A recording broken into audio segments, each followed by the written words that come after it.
क्या हम लोग ये मान सकते हैं कि आने वाले कुछ सालों बाद नेहा सिंह राठौर का चेहरा राजनीति में भी दिखेगा? कि आपका मोरल इतना डाउन करेंगे, आपको इतना हतोत्साहित करेंगे कि आप तो फेसबुक छोड़ के भागिएगा, गाना छोड़िए, कुछ करिए। तो वो एक मेरे लिए चुनौती है कि बाबू आईएएस बने के भेजले, कर्जा काढ़ के पैसा देहले, बाबू आईएएस बने के भेजले। नमस्कार, आप देख रहे हैं एमबी न्यूज और मैं हूं आपके साथ अभिषेक भानु श्रीवास्तव। पुराने जमाने में हम लोगों ने दरबारी कवियों के बारे में बहुत सुना था, जो राजा होते थे, सम्राट होते थे, उनके लिए चिकनी चुपड़ी बातें करते थे, उनके लिए कविताएं लिखते थे, धन अर्जित करते थे और साथ ही वाहवाही बटोरते थे।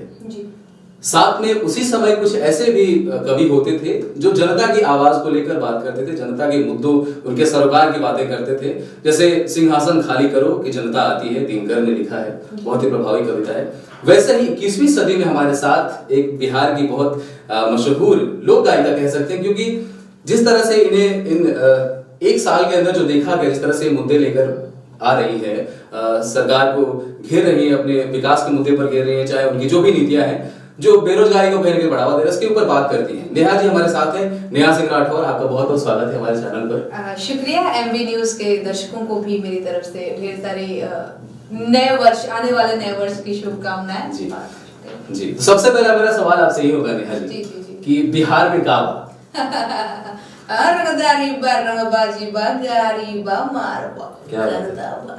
क्या बात है। तो मेरा सवाल आपसे ये होगा कि जिस तरह से अभी सरकार जो भी बातें कर रही है, विकास और बेरोजगारी जो है एक बड़ा मुद्दा बना हुआ है, इसको लेकर लगातार आप कार्यरत हैं। तो रिसेंटली आपका एक वीडियो भी आया था जिसमें आप क्षेत्रीय लोगों को ज्यादा टारगेट करती हैं। तो कोई खास बात क्षेत्रीय लोगों को करने में? हाँ, सबसे बड़ी चीज ये कि मैंने एक चीज फील किया, मैं विशेषतर मतलब गांव की पृष्ठभूमि से हूँ, तो मैंने ये चीज फील किया कि क्षेत्रीय लोगों में जागरूकता की बहुत कमी है। जैसे अभी कोरोना काल था ना, तो कोरोना को लेकर के लोग जागरूक कम, डरे हुए ज्यादा थे। तो ऐसे सिचुएशन में मैंने सोचा कि भाई अगर इनको, मैं पूरी बात बताऊंगी आपको, जैसे मैंने सोचा कि मैं अगर इनको जागरूक कर सकती हूँ तो मैं अपने गीतों के माध्यम से अपनी बातें इन तक रखूं। तो क्षेत्रीय लोग विशेष इसलिए हैं और इनके ऊपर होता है इसलिए क्योंकि कहीं ना कहीं प्रयास होता है जागरूकता का, और ग्राउंड स्तर पे जो काम होते, सरकार योजनाएं बनाती है, नीतियां बनाती है, बहुत सारा किसानों के लिए अनुदान आता है, क्या आता है, बहुत कुछ आता है। पता नहीं, हमारा तो युग अनुभव कि अनुदान आवेला आवते रही जावेला, आवत आवत माटी लग जावे। क्या बात है, बिल्कुल। एक और आपकी गीत आई थी जो इलाहाबाद या फिर कहीं भी पढ़ने वाले जो विद्यार्थी हैं, जो तैयारियां कर रहे हैं, शायद उनको कहीं ना कहीं वो टारगेट कर रही थी कि पिता के द्वारा कर्जा निकाल के पढ़ाने की जो नौबत आती है, उसके बाद भी शायद उस तरह का रिजल्ट फादर को नहीं मिल पाता है।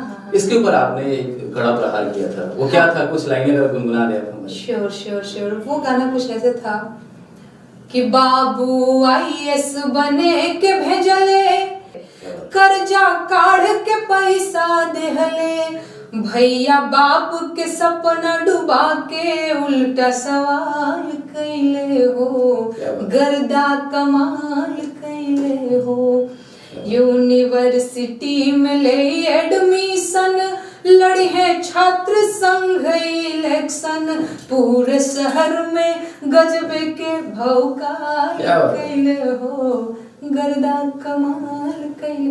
एक्चुअली ये जो गाना है, मैंने प्रयागराज में जिस तरह से छात्र नेता चुनाव लड़ते हैं छात्र संघ का, और जिस तरह की गुंडई बदमाशियां होती हैं छात्र नेता के नाम पे, जिस तरह से क्या करते हैं वो, मैंने उनके लिए लिखा था।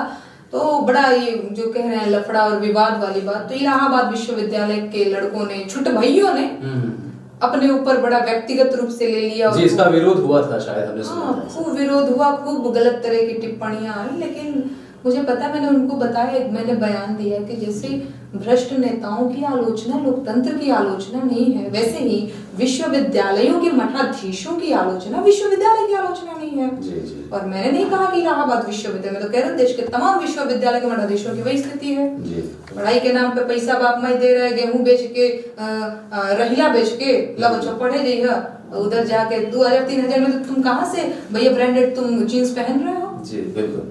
पढ़ाई लिखाई कर नहीं रहे हैं तो वही कर रहे हैं। बिल्कुल। एक प्रश्न मेरा ये भी होगा कि आप नारी समाज से हैं और साथ में जिस तरह की बेबाकी से आप बात करती हैं, जो भी मुद्दे रखती हैं, जिस तरह से आप प्रश्न करती हैं अपने गीतों के माध्यम से, तो कैसे आप फेस करती हैं जैसे कुछ एक्सटर्नल फोर्सेस जो हैं, या आपको ट्रोल किया जाता है, आपको गलत गलत बातें कही जाती हैं, तो उसको कैसे आप फेस करती हैं मेंटली? और हाँ, ये बहुत बढ़िया सवाल है। बिल्कुल, मैं एक साधारण सी गायिका हूँ, साधारण इंसान भी हूँ। शुरू के दिनों में मुझे बहुत दिक्कत होती थी, ये एकदम सच बात है। मैं अपने आप को बहुत स्ट्रांग नहीं बता रही हूँ कि ये सब कुछ तो साधारण है, और ये बिल्कुल नहीं होता है भाई। कोई 4 फर्जी आदमी आपको फर्जी गालियां देगा, जबकि आपको पता है कि मैं तो सही कर रही हूँ, मैंने क्या गलत किया है, तो दुख तो होगा ही ना। कई बार ऐसा होता था कि अरे बाप रे, ये क्या मैंने क्या किया है भाई। लेकिन मुझे ये लगता है, बाद में समझ में आया कि ये जनता नहीं है, ये तो मुखौटे हैं, और सोशल मीडिया पर मुखौटों की भरमार पड़ी हुई है जी। वो प्रायोजित मुखौटे हैं, वो उसी काम के लिए बने हैं कि आपका मोरल इतना डाउन करेंगे, आपको इतना हतोत्साहित करेंगे कि आप तो फेसबुक छोड़ के भागिएगा, गाना छोड़िए, कुछ करिए। मैं उसको मुसीबत और वो टेंशन नहीं लेके, उसको मैं चुनौती की तरफ फेस करती हूँ। आओ, तुम्हें गाली देना है, मुझे तुम्हें ट्रोल करना, तुम करो, मैं और गाऊंगी, तुम क्या कर लोगे। क्या बात है, ये स्पिरिट है। मेरा ये भी प्रश्न होगा कि जैसे आपके गीतों में जो शब्द होते हैं वो बेहद ही आंचलिक होते हैं और कनेक्टिंग होते हैं शब्द, तो भोजपुरी जो भाषी क्षेत्र से जो आता है वो आमतौर पे वो समझ ही जाता है कि आप क्या कहना चाह रहे हैं। जी। बिल्कुल ही रेयर वर्ड्स होते हैं आपके। तो वो शब्द आप कहाँ से लाती हैं, और क्या लगता है कि जो युवा आज का है वो कितना समझ पाएगा? क्योंकि आमतौर पे जो 90 के दशक के लोग हैं, 90s में जो है, वो जो वहां से पैदाइशी होती है, वहां से लोग समझ जाते हैं जो 20-30 साल के हैं। तो इस पर क्या काम हो रहा है, और भोजपुरी की जो अस्मिता है, जो भाषा की गरिमा है, उसको आप उसके उत्थान के लिए क्या कर रही हैं? हाँ, पहला प्रश्न आपका था कि कैसे इतना मतलब ये सारे भोजपुरी के शब्द, तो इसका सिंपल सा जवाब है कि मैं कोई बाहर में न पैदा हुई न रहती हूँ, कुछ नहीं, गांव की पृष्ठभूमि से हूँ। मैंने शुरू में भी बताया आपको, गांव घर का लड़की है, भोजपुरी माटी में सनल, भोजपुरी माटी खा के बड़ी हुई हूँ। तो कुल शब्द आवेला। अब हो सकेला बिहार में तो बहुत सारा मतलब बोली बाटे, बहुत नॉलेज नहीं किया हमके मगही के बारे में या फिर वज्जिकांगिक, लेकिन भोजपुरी पे मेरी सॉलिड पकड़ है। मुझे जितनी हिंदी के शब्द नहीं आते मुझे भोजपुरी के आते हैं। गांव घर में रहल बनता ही न करी।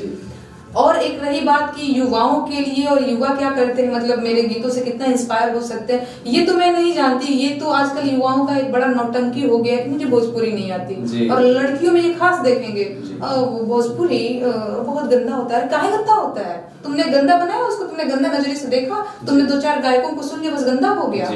तुमने, मुझे तो लगता है कभी तुमने भिखारी ठाकुर को नहीं सुना, तुमने शारदा सिन्हा जी को नहीं सुना। मेरा अगला प्रश्न यही था कि जो चीजें विस्मृत हो गई है, धूमिल हो रही हैं, उसे कैसे लेके आएंगे आप अपने माध्यम से? कैसे युवाओं को बताएंगे कि भिखारी ठाकुर भी हैं, भरत शर्मा भी हैं? बिल्कुल। अब इसका है कि आप हो हल्ला करके या फिर ये खाली भिखारी ठाकुर शारदा सिन्हा करके नहीं, आपको कुछ नया देना होगा। आपको, जैसे मेरा धरोहर चैनल है, तो उसका काम सिर्फ ये नहीं है कि हमको अपनी परंपराओं को, विरासत को अपनी आगे लेकर के जाना है। संरक्षण तो करना ही है भोजपुरी लोकगीतों का, समृद्धि भी करनी है। खाली संरक्षण करेंगे तो ठीक है, उतने ही गाने रहेंगे। समृद्धि का मतलब नए नए तुम गीत लिखो, नए नए भोजपुरी शब्दों के साथ गीत लिखो, तो इससे संरक्षण भी होगा, समृद्धि भी होगी। और जो नए एजेंडा से मुद्दे हैं उसको लेकर आएंगे तो ज्यादा कनेक्टिंग और ज्यादा प्रभावी होगा। ज्यादा प्रभावी होगा। बतौर लोक गायिका ये मेरा धर्म है कि मैं लोक के मुद्दों को, जन के मुद्दों को, जन के पक्ष को रखूं। मुझे पता है सरकार के पास मंच है, मीडिया है, उनके चरण भी है, बहुत सारा कुछ है। सरकार का पक्ष तो कहाँ नहीं मिल जाता। सरकार ये कर रही, मतलब आप कहना ये चाहते हैं कि दरबारी कवि आज भी मौजूद है हमारे साथ? दरबारी कवि खूब मौजूद है। क्या बात है। क्या हम लोग ये मान सकते हैं कि आने वाले कुछ सालों बाद नेहा सिंह राठौर का चेहरा राजनीति में भी दिखेगा? हाँ, ये बढ़िया प्रश्न है। अभी तो मैं यही बोलूंगी कि तब की बातें तब देखी जाएंगी। मतलब संभावना है कि आपके चेहरे को देखा जा सकता है? May be sir. क्या बात है, ये एक एक्सक्लूसिव होगा कि अच्छा। एक और प्रश्न आपसे कहना चाहूंगा कि आपका बैकग्राउंड साइंस का रहा है, साइंस में आपकी रुचि रही है, फिर इस तरफ रुझान कैसे आया? कैसे आपने अपने आप को? बीएससी करने के बाद मुझे पता चला कि मुझे बीएससी नहीं करना चाहिए था। अच्छा। कई बार ऐसा होता है ना कि हम पढ़ तो रहे होते हैं, लेकिन वो जो क्या कहते हैं इंटरेस्ट उतना नहीं होना, अब पढ़ रहे हैं। हकीकत में बता रही हूँ, मेरे भाई का बड़ा मन था, उसको लगता था कि मैं कोई पीसीएस और आईएएस बन सकती हूँ, पता नहीं मुझे नहीं लगा कभी भी, उसको लगता था। तो वो कहता था कि तुम बीए करना, एमए करना, तुम पीसीएस आईएएस के लिए प्रिपरेशन करना। मैंने कहा नहीं, वो सब नहीं करना है। 12वीं के बाद मैंने पता नहीं क्या था, आईएससी किया, फिर बीएससी किया मैंने। अब देखिए ना, पता नहीं कैसे चीजें होती गई। मैं कोलकाता से जब पहली बार मैं गांव आई तो मैंने देखा कि सड़क पे कैसे सरेआम स्वच्छ भारत मिशन के ऊपर, तो बड़ी वो एक अजीब सी संवेदना जगी। पूरा रास्ता गंदा, क्या है भाई, तुम्हारे घर में शौचालय, तुम क्यों नहीं जाते हो, शौचालय यूज किया करो। लेकिन मैंने अच्छे घर की लड़कियों को देखा, शौचालय घर में रहते हुए भी रोड पे जाती। तो मैंने वो जो गाना, पहला गाना लिखा था, हमरा प्रेम के निशानी देखाई द पिया, शौचालय बनाई द पिया, नाही होठवा के लाली, अरे नाही चाही कान बाली, मोर इज्जतिया से मंगिया सजाई द पिया, शौचालय बनाई द पिया ना। ऐसे करके मैंने एक वो गीत लिखा था, तो मुझे लगा था कि ये जरूरी भी हो गया है। मतलब आपको वो फीलिंग आई कि जो मुद्दे हैं, जो जरूरी चीजें हैं, उसको कोई दिखा नहीं रहा है, तो बता नहीं रहा है। एक सवाल और मैं आपसे करूंगा नेहा जी, आपका ऐसा कौन सा गाना है जिसने सबसे ज्यादा प्रभाव डाला दर्शकों के ऊपर या फिर युवाओं के ऊपर, और आपने कई सारे नेशनल न्यूज चैनल्स पे भी आपने इंटरव्यूज दिए हैं, तो ऐसा क्या फैक्टर मानेंगे आप, कौन सा गाना रहा है, फिर कौन सी घटना रही? हाँ, वैसे तो मैं गाते ही आ रही थी, लोग पसंद भी कर रहे थे और मैं संतुष्ट भी थी एक तरह से। हाँ चलो ठीक है, ठीक चल रहा है। इतना वास्ट तरीके से बिहार में काबा वायरल हुआ और उसका कारण रहा, लोग कहते हैं कि चुनाव के समय में ही तुम क्यों एक्टिव हो गई। कई लोग कह देते हैं, भाई सिंपल सा है कि खाली ऐसा नहीं है कि मैं जिस दिन बिहार में काबा गाई हूँ उसी दिन से मैं एक गायिका के रूप में उभरी हूँ, बिल्कुल नहीं। आप मेरा पेज चेक करिए, मेरा प्रोफाइल चेक करिए कि वो कब से मैं हूँ एक्टिव। मैं पिछले 1.5 साल से कर, चुनाव तो अभी कुछ महीने, 1 महीने हुए हैं, खत्म हुए। वो वायरल हो गया बिहार में काबा, और उसका कारण मेन ये रहा कि चुनाव का समय था, लोगों ने हाथों हाथ ले लिया, तो बिहार में काबा ज्यादा प्रभावी रहा। एक और गाना बेरोजगारी दिवस के दिन, मतलब प्रधानमंत्री जी के जन्मदिन के दिन बेरोजगारी दिवस भारत के युवाओं ने मनाया। मैंने भी हवा दिया था, मैं भी युवा हूँ, मैं भी बेरोजगार हूँ भाई, हमारे भाई लोग बेरोजगार पड़े हुए हैं, तो मैंने गाया बेरोजगार। कौन से गीत थे, हम जरूर सुनना चाहेंगे हमारे दर्शक। अरे बीएड एमएड डिग्री लेके थरिया पीटा तानी, हालो हालो हालो दिल्ली सरकार, बिहार से बेरोजगार बोलतानी। ऐसे था। क्या बात है। बिल्कुल, ये आपके जो भी गीत होते हैं मुद्दे सरकार से जुड़े होते हैं। जाते जाते हमारे दर्शकों को क्या सुनाना चाहेंगे, कोई ऐसे गीत जो आपको बहुत ही नजदीक से आप उसको फील करती हो या आप सुनती आ रही हो, ऐसा कौन सा गीत है?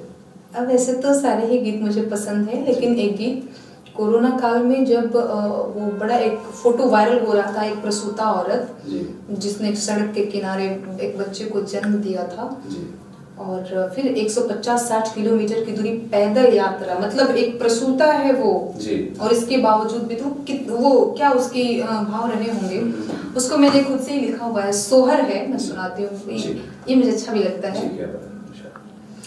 अरे उठेला दरदिया कमरिया में, बिचेरे बजरिया में हो, ललना लाज लागे हमारी नजरिया में, देख लोग बजरिया में हो। और क्या भाव है, अरे अटकल परान आधा जला में, सब हवा सकला में न हो, ललना गाढ़े विपतिया के पाला में, होरी लाज ले हो, राजा जी लाज लागे हमारी नजरिया में, देख लोग बाजरिया में। क्या बात है। हम ये मान सकते हैं कि अभी मुखिया का जो चुनाव आ रहा है, ऐसे में सभी मुखिया और मुखिया पतियों को सावधान रहने की जरूरत है नेहा सिंह राठौर से। क्या ऐसा कहा जा सकता है? हाँ बिल्कुल। क्या बात है, सावधान हो जाए। बहुत बहुत धन्यवाद नेहा जी आपका हमारे साथ जुड़ने के लिए। तो ये थी हमारे साथ नेहा सिंह राठौर जो बिहार में काबा ही नहीं बल्कि और बहुत सारे एजेंडास को लेकर आएंगी। देखते रहिए आप न्यूज।